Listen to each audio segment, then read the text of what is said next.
Hola, los saluda Carlos Machado, vocal de la Asociación Antioqueña de Ginecología y Obstetricia ASAGIO. Reciban la más cordial bienvenida a este espacio creado por ASAGIO, el podcast Hablando con el Especialista.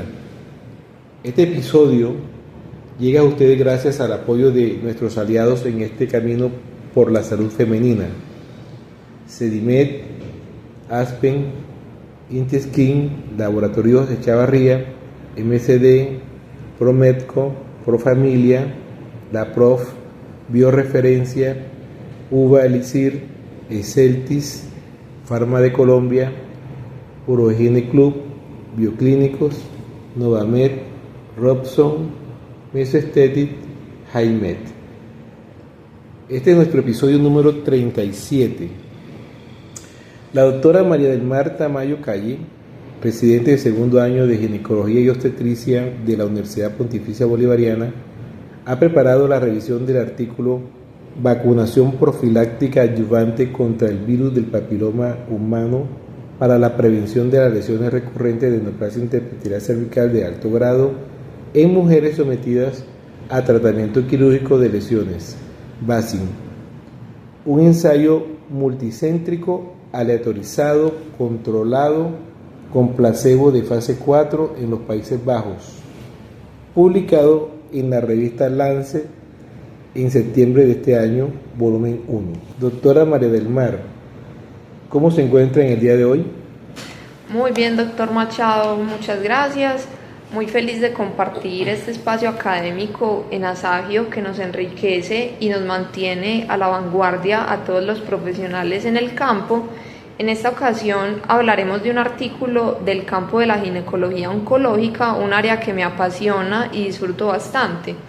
Específicamente hablaremos sobre la vacunación contra el virus del papiloma humano, que es un tema supremamente importante debido a la estrecha relación que tiene el PBH con el cáncer de cérvix.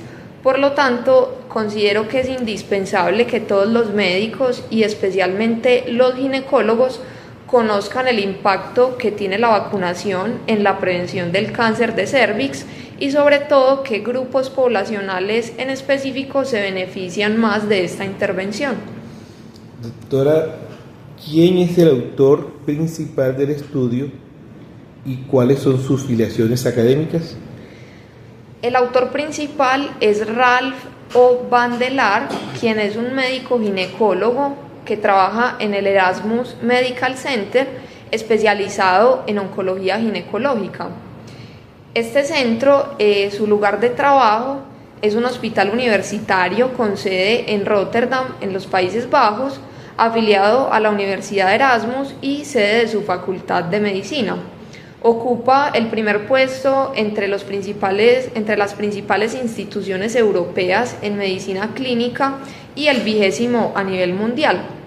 El doctor van der Laar tiene un énfasis principalmente en lesiones premalignas del cuello uterino y su línea de trabajo también se inscribe en la detección temprana de cáncer ginecológico, técnicas quirúrgicas avanzadas y estudios de BPH en ginecología oncológica.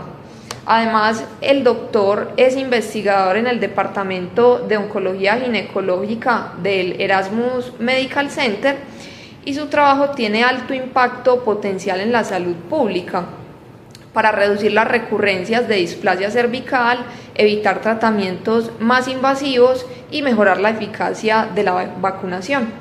Además, dentro del grupo VACIN, que es el grupo que realizó esta publicación, destacan múltiples ginecólogos y ginecólogos oncólogos con una amplia trayectoria.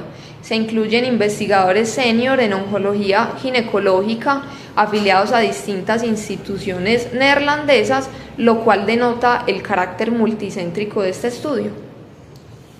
Doctora María del Mar, ¿qué se sabe del tema y cuál era la pregunta e hipótesis de investigación? Ok, entonces la displasia cervical se sabe que es precursora del cáncer de cérvix. Es un problema de salud grave con una prevalencia estimada aproximada del 4.3% a nivel mundial y es causada por ciertos tipos de alto riesgo del virus del papiloma humano. De todos estos tipos de VPH, aproximadamente 15 se consideran de alto riesgo y bien conocemos que los tipos 16 y 18 representan el 70% de los cánceres cervicales. Aunque el tratamiento primario para la neoplasia intraepitelial cervical de alto grado, que la conocemos como NIC 2 o 3, a menudo implica cirugía, es decir, la conización que se puede realizar por múltiples técnicas. Una de ellas es el procedimiento de escisión electroquirúrgica en asa o LIP. Sin embargo, se ha reportado que luego de la conización hay un riesgo persistente de recurrencia de hasta el 17%. Con la displasia recurrente o residual puede ser necesario repetir el tratamiento y el LIP, en particular los intentos múltiples, se asocia con eventos obstétricos adversos como el parto pretérmino. Por otro lado, conocemos ampliamente la seguridad de las vacunas contra el VPH, la cual está ampliamente comprobada. La vacunación contra este virus reduce eficazmente el riesgo de desarrollar displasia cervical y la evidencia más reciente también sugiere un efecto significativo en la disminución de la prevalencia del cáncer de cervix en aproximadamente un 88%. Si bien estos estudios muestran una importante reducción del riesgo, se sabe menos sobre la efectividad de la vacunación contra el VPH en pacientes que ya están infectadas o que ya han desarrollado displasia cervical. Existen varios estudios recientes que ya han explorado el potencial de la vacunación adyuvante contra el VPH como medida complementaria para reducir el riesgo de lesiones recurrentes de NIC, con resultados que sugieren un efecto prometedor en la disminución de la probabilidad de displasia cervical recurrente. Sin embargo, la mayoría de estos estudios se basaron en datos retrospectivos o no fueron diseñados para esta pregunta de investigación en específico. Si bien se han realizado múltiples revisiones, aún no hay suficiente evidencia de ensayos controlados aleatorizados para guiar la práctica clínica. También sabemos que existen múltiples razones para considerar la vacunación contra el VPH después del tratamiento quirúrgico. Conocemos que la vacunación podría mejorar la respuesta inmune contra las infecciones por VPHs existentes en la paciente, también brindar protección contra nuevas infecciones y posiblemente proteger contra la reactivación viral de infecciones latentes por VPH, reduciendo así el riesgo general de enfermedades relacionadas con el virus. Aunque la evidencia actual es mínima, las guías profesionales en algunos países ya recomiendan la vacunación adyuvante simultánea contra el VPH durante el tratamiento quirúrgico para pacientes no vacunadas previamente que se someten a tratamiento para la displasia cervical. Teniendo en cuenta todo este marco teórico, el objetivo del estudio fue investigar si la vacunación adyuvante contra el VPH después del LIP puede reducir el riesgo de lesiones recurrentes de NIC 2 y 3. Ok, ¿cómo se realizó el estudio? Entonces, en cuanto a los materiales y métodos, esta publicación consistió en un ensayo multicéntrico, doble ciego, controlado con placebo y aleatorizado de fase 4, llevado a cabo en 16 hospitales secundarios y terciarios de los Países Bajos, en el cual se reclutaron mujeres de 18 años o más con un diagnóstico histológico de NIC primario 2 o 3 y que fueron tratadas con LIP o tuvieron un procedimiento de ver y tratar, con un resultado final de la patología que mostraba una lesión de alto grado 2 o 3. Los criterios de exclusión fueron pacientes que recibieron vacunación previa contra el VPH, pacientes con un carcinoma invasivo o microinvasivo, pacientes inmunosuprimidas, pacientes en embarazo y pacientes que recibieron tratamiento previo para lesiones de NIC. También excluyeron pacientes con alergias a los componentes de la vacuna o que comprendieran insuficientemente el idioma holandés.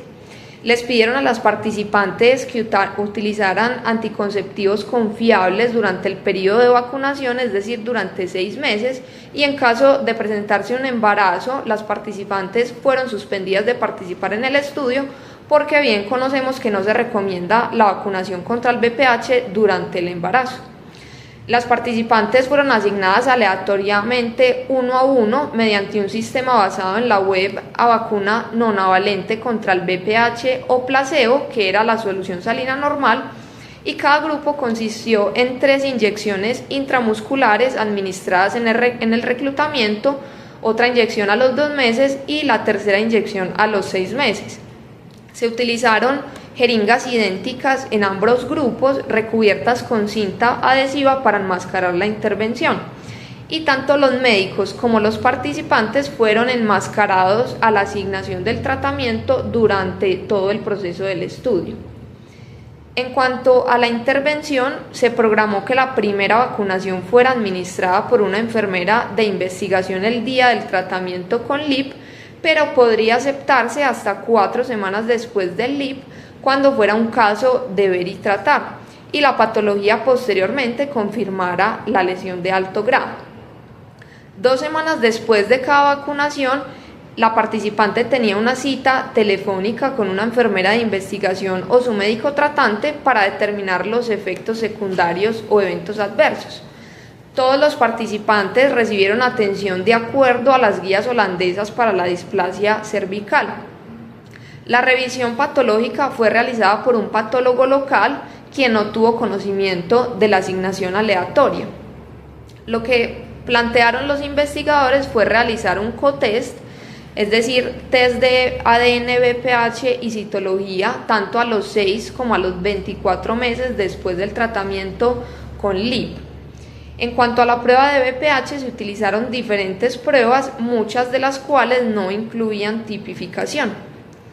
Determinaron que si la prueba de VPH y la citología a los 24 meses eran negativas, la participante podría regresar a su detección regular, y por el contrario, si una de las pruebas del cotest a los 6 meses o a los 24 meses era anormal, se requirió un examen adicional de acuerdo con las pautas holandesas. Esto podría implicar repetir la prueba de citología o realizar una colposcopia, dependiendo del resultado del cotest.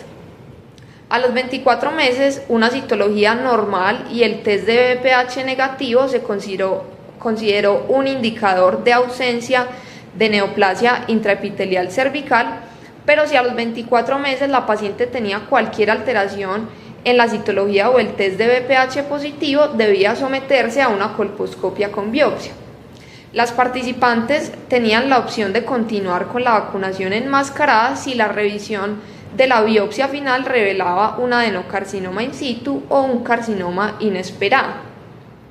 El resultado primario que evaluaron los autores fue la recurrencia de NIC2-3 a los 24 meses de seguimiento, e incluyeron varios desenlaces secundarios que fueron la recurrencia de cualquier NIC a los 6 y 24 meses, la presencia de ADN VPH medida mediante pruebas a los 6 y 24 meses, los resultados de la citología vaginal igualmente medida en pruebas a los 6 y 24 meses, el número de reintervenciones de LIP durante el periodo de seguimiento de 24 meses, la calidad de vida que la midieron mediante un cuestionario en específico, y los efectos secundarios y eventos adversos.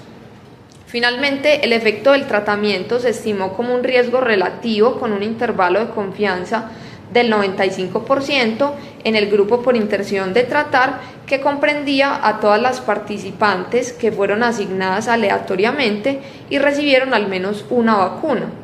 También realizaron un análisis por protocolo en el cual incluyeron cualquier participante que recibió las 3 dosis de cualquiera de los 2 grupos, o aquellos que recibieron menos dosis, pero en quienes el NIC2 o 3 reapareció antes de que se hubiera administrado las últimas dosis. ¿Cuáles fueron los resultados principales del estudio? Ok, entonces entre el 19 de diciembre de 2019 y el 31 de enero del 2022 se inscribieron 840 participantes, de las cuales 29 retiraron el consentimiento y 2 fueron excluidas por no cumplir los criterios de inclusión antes del LIP y la vacunación. De esta manera quedaron un total de 809 participantes, de las cuales 402, es decir, el 50% fueron asignadas a la vacunación contra el VPH y 407, el otro 50%, a la vacunación con placebo. Durante el periodo de seguimiento de 24 meses se notificaron recurrencias de NIC2 y 3 en 23 de 402 en el grupo de vacunación contra el VPH versus en el grupo placebo, que se notificaron recurrencias en 35 de 407 pacientes en total, o en otras palabras, la recurrencia de NIC2 o 3 fue de 6% en el grupo de vacunación versus un 9% en el grupo de placebo, con un RR de 0.67, un intervalo de confianza del 95% de 0.40 a 1.11, con una P no estadísticamente significativa. Igualmente, en el análisis por protocolo mostraron resultados similares sin diferencias estadísticamente significativas entre los grupos. Ese fue en cuanto al desenlace primario. Ahora, en cuanto a los desenlaces secundarios, para la recurrencia de cualquier NIC a los 6 y 24 meses fue menor en el grupo de VPH a los 24 meses, 9% versus 12% en el grupo placebo, y con una P no estadísticamente significativo. Encontraron también resultados similares a los 6 meses. Ahora, para el test de PBH, encontraron a los 6 meses de seguimiento fue menor el número de pacientes positivos para VPH en el grupo de vacunación, un 25% versus 29% en el grupo placebo, un resultado que no fue estadísticamente significativo.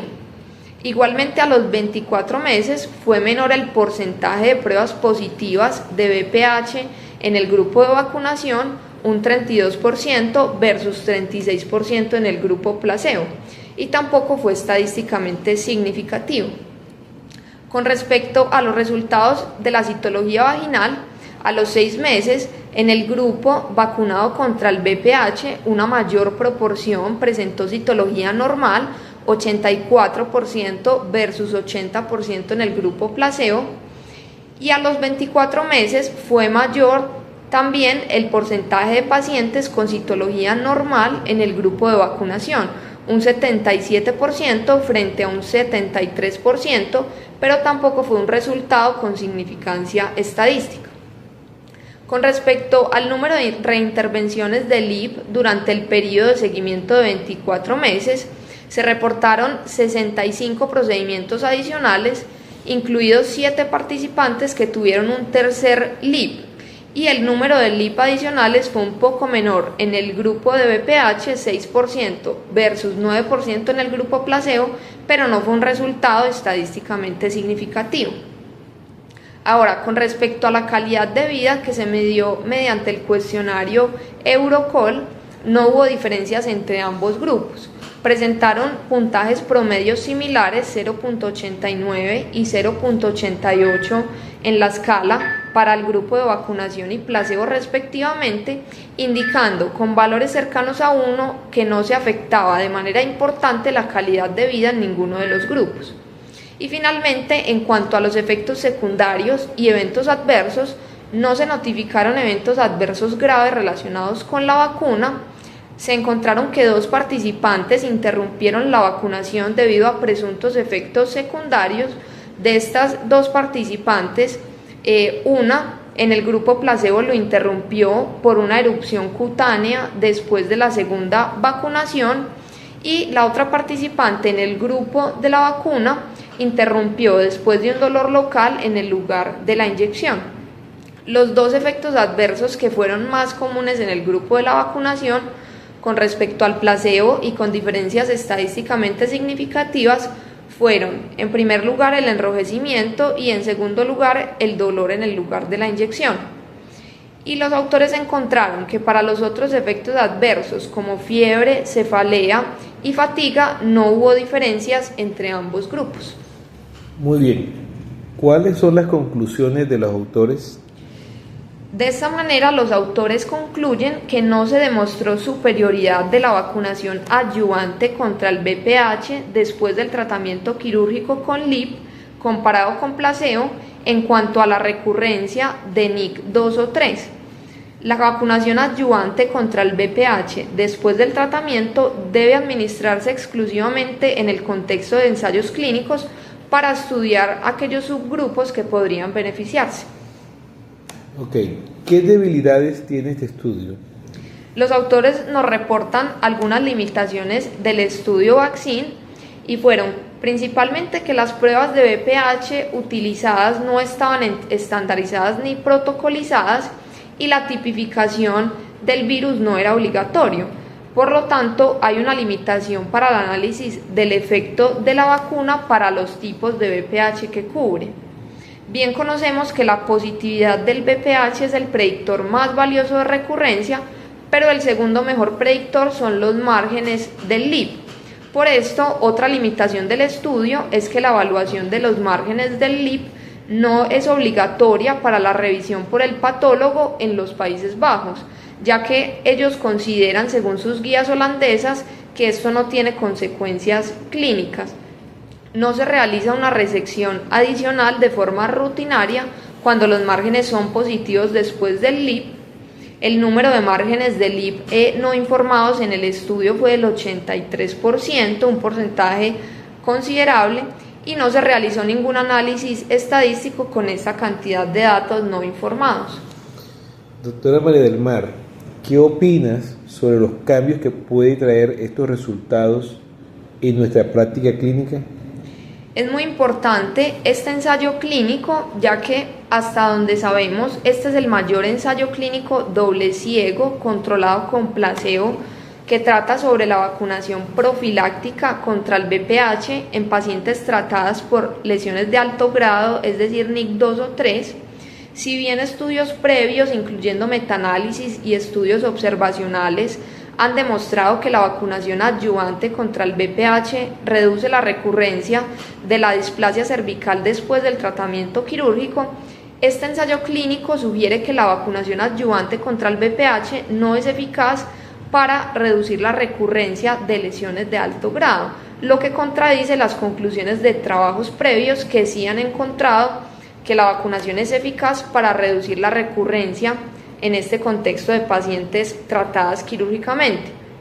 Por lo tanto, considero que debemos tener precaución con algunas guías clínicas que recomiendan esta intervención porque están basadas en un nivel de evidencia menor. En cambio, esta publicación proporciona evidencia de nivel 1 porque fue un ensayo clínico aleatorizado que contradice estas recomendaciones de las guías actuales. Y si bien, como mencioné, el estudio presenta algunas limitaciones, las guías deberían ser más cautas al recomendar la vacunación profiláctica adicional contra el VPH después del tratamiento quirúrgico de lesiones de alto grado. Muchas gracias a Sagio, al doctor Machado por la entrevista, por permitirnos compartir este enriquecedor espacio académico. Me siento muy orgullosa de pertenecer a la asociación y espero que esta revisión sea de utilidad para tomar las mejores conductas con nuestras pacientes basadas en el mejor nivel de evidencia.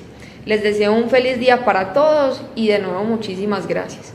Muchas gracias, doctora María del Mar, por esta excelente intervención. A Sagio agradece su interés en el contenido y a quienes caminan con nosotros en esta misión educativa no formal.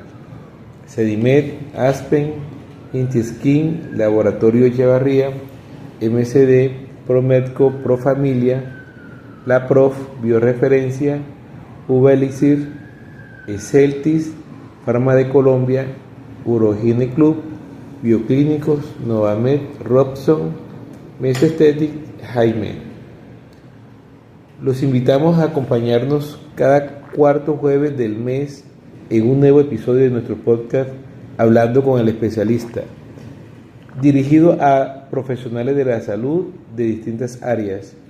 En cada entrega revisaremos publicaciones originales y de alto impacto abordando temas claves en la atención integral de la salud de la mujer a lo largo de todas las etapas de su ciclo de vida. Hasta pronto.